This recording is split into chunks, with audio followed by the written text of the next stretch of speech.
There's some scary stories out there. Okay, just a quick tip of the day here from your local realtor here in Uptown Dallas. Looking at apartments, rental buildings versus looking at an owned building, like renting an apartment from a condo owner or a townhome owner or a homeowner. So these are just some things that I did when I moved here. If you're to rent an apartment, so all my people that are relocating from either New York, Chicago, LA, wherever you guys are coming from, and you're relocating to Dallas, I'm sure not all of you are going to buy right out of the chute. You want to figure out where you want to live, etc. So here's some tips to think about. I personally always rented from a condo or co-op owner in New York City, and I also rented from a condo owner here in Dallas. I was at the W. So here's why. If you're renting from an owner directly, the owner takes very good care of that condo unit, and also you're dealing directly with the owner. The staff, for example, in a high-rise in an owned building has been there for 5 years, 10 years, 15 years. Some of the guys have been here for like 20 years. It's holiday time. I'm thinking about this. So we tip our staff at the end of the year and contribute to a holiday fund for our staff. I don't know how all the other owned buildings work here in Dallas, but they are incentivized to provide you with the best service possible. You end up having a relationship with some of these staff guys. They play basketball with my stepson. They take very good care of your car. Those are some things to think about. If you're gonna rent in like a home or a townhome, you're not necessarily in a high rise, but you are most likely dealing directly with the homeowner. They want to make your stay not only good, but they also want to make sure that you take care of their townhome or home.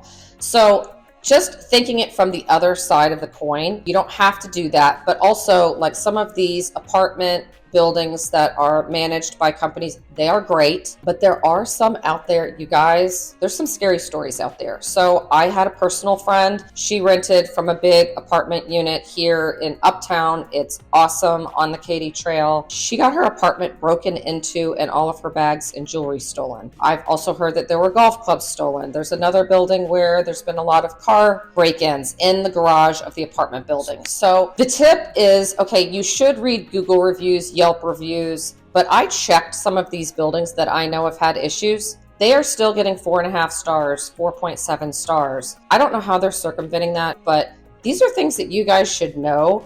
And if you're coming from Chicago or New York, or you're not familiar with Dallas, you might not know if you don't talk to a realtor or somebody that's local that knows what's going on in all these buildings. I'm not trying to scare you guys, but I'm just trying to give you some value add. Also, if you're thinking about the staff that are working in a high rise that's a rental building, they're getting paid by the management company, whatever they're getting paid. I don't think that they get tipped as far as I know. I could be wrong. But the staff at an apartment building that's rented, I don't feel like they're as incentivized to provide you with the best possible service. Other things to think about, some of these other buildings, I very rarely do rentals, but on occasion I will do them. But there was another rental building that was super expensive. I put a client in. He said after he had been there for a week, they had locked the door on another unit and they were throwing out furniture on the side of the building because they had broken some apartment rules and there were like 8 people living in the apartment and they hadn't paid rent. So you don't always know what you're going to get. So here's my thought. Even though Google reviews might say 4.5 stars, look at Yelp, look at Reddit. I would search on Reddit too. There's a lot of real estate agents on Reddit. On the other side of the coin, what about an apartment locator? I also have a girlfriend that's an apartment locator. Somebody made a comment on Reddit that said, oh, apartment locators only show you buildings where they're getting paid. Well, of course, that's true. Why would they work for free? I mean, that doesn't pay the bills.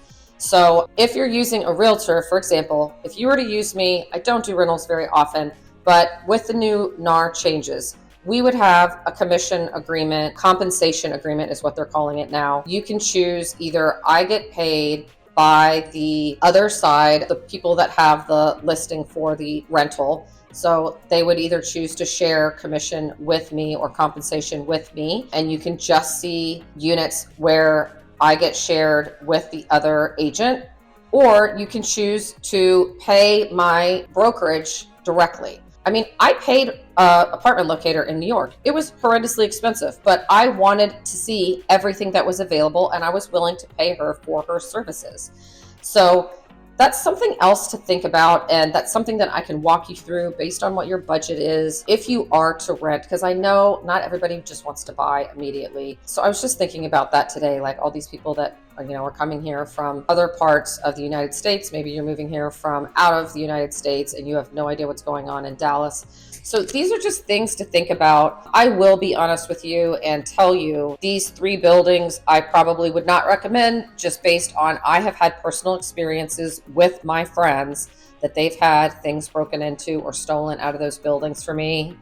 Once that I hear that, I never want to recommend anybody that building again. And then there's also lots of options in the condo space where, for example, somebody wants to rent out, they're going to Europe for the year or something like that. And there's buildings I can recommend where you might find a really great apartment in an owned building. If you're not moving here for a while or you just have questions, I'm happy to answer these questions for you, because these are things I wish I would have known before I moved. Although I didn't have any bad experiences, but it just would have been nice to kind of get a broader idea of what buildings are good, what buildings aren't good, what areas are good, areas with easy access for pulling in for valet or garage, or what's closer to a grocery store. So even if I'm not your real estate agent, I'm here to provide you guys with knowledge and value, and I want you guys to have as much inside information on what's going on in the Dallas market.